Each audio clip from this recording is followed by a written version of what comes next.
Hello guys, hello mga adventure. Flex ko lang po sa inyo yung bermudang na grass cutter tapos nilagyan ng synthetic fertilizer kung gano'n na po siya kaganda. Tayo po nagkalaykay na, bahangin na naman, naglaglag na naman ng dahon. Nagkating na rin po tayo sa likod ng mga naglakihan ng mga halaman. Tingnan nyo po. Yan guys, tumalab na po. Ayan na. Green na siya. Pero lalagyan pa po natin isa pa. Kasi kunti lang nalagay ko nung una. Namaya yan naman si Jessa ang ating referent. Yan guys, oh.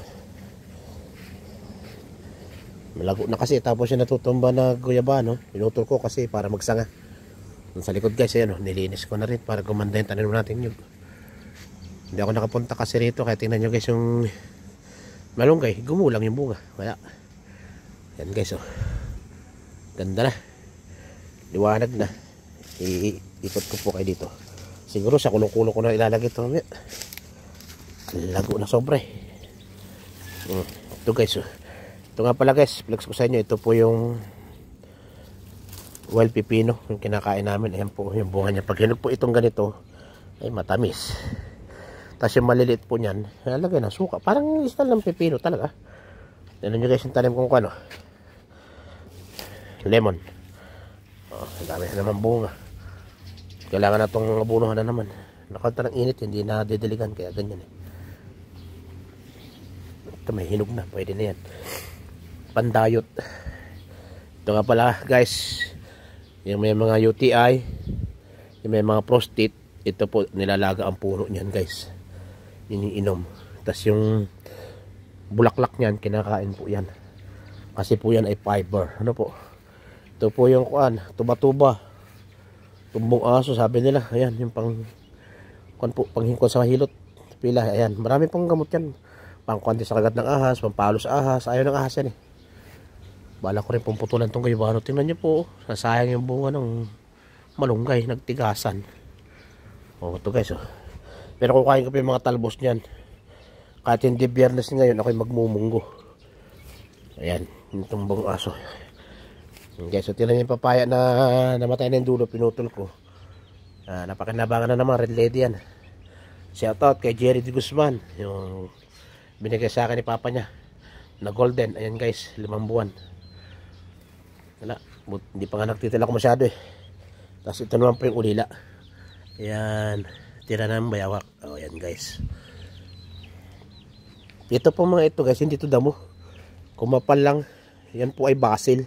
Sorry, not basil. Nadali niya nga yung basil, natalo niya eh. Namatay yung basil. Ito po ay mint. Yung basta nilalagay din sa pagkain yan. Ibubunutin ko na po sa dami. Madalang po ako pumunta rito eh. Ito pa po guys, yung oregano kung tinanim nung nakaraan. 2 months ago. Yan na guys. Dala ko yung galing Barreto. Kasi yun dito, ginamas. Yun, nawalan sila. Yan, nilalagay po kasi sa mga adobo, sa spaghetti. Yan po, nilalagay po yan. Yan lang muna guys. Kasi ito nga po pala yung dragon fruit na pinag-aapang ko dyan. Kaso ay magbunga. Tinabasan ko na rin. Ito po yung, hindi po yan ko na. Ito po yung hindi tawag dito. Sampagita. Yan po ay kampupot. Double petal yan. Ayan lang po muna guys. At ilalagay ko puro sa kulong-kulong. Maraming po salamat sa inyo lahat. Yan. Tingnan nyo naman pong panahon. Sambales ay pasok-pusok po ang ambon. Pabugso-bugso. Ayan. Malaki na po guys yung tanim ko na ano. Yung Thailand sampalok. Kalinga kay Tatay Presyon. Ay, namumulaklak na. Thank you Lord. May blessing kami guys. Ayan o, may flower na. Pero hindi to guys pwedeng pang asim. Kaya wala itong asim. Matamis po kasi ito. Balita ko sa ate ko yan guys. Tanim ko yan. Ito naman po yung tanim kong patanda na ho ito. Hindi nila to 25 years. Tanim ni Ate Rosing ko ano, rambutan. Shoutout kay Ate Rosing dyan sa Sitio Lalabasin. Yan guys. Ito, nakapanguha rin tayo ng konting gulay. Nadali natin to sa bahay at ating iluluto. Yan guys, panggamot po yan. Fiber yan, lalo na sa mga tumatanda. Kailangan po natin yan. Basta mga pinong buto, fiber yan. Kaya nga po yung bisaklat ay gamot ay. Alam niyo po yung bisaklat? Yung iniinom ko para sa kidney, sa UTI, pangkuan ng dugo, ang ayos ng circulate. Wala na yata dito, naubos ko ng kalalaga. Turo ko po sa inyo. Bisaklat, where are you? Wala na po yata bisaklat. Ito guys, yung bisaklat oh.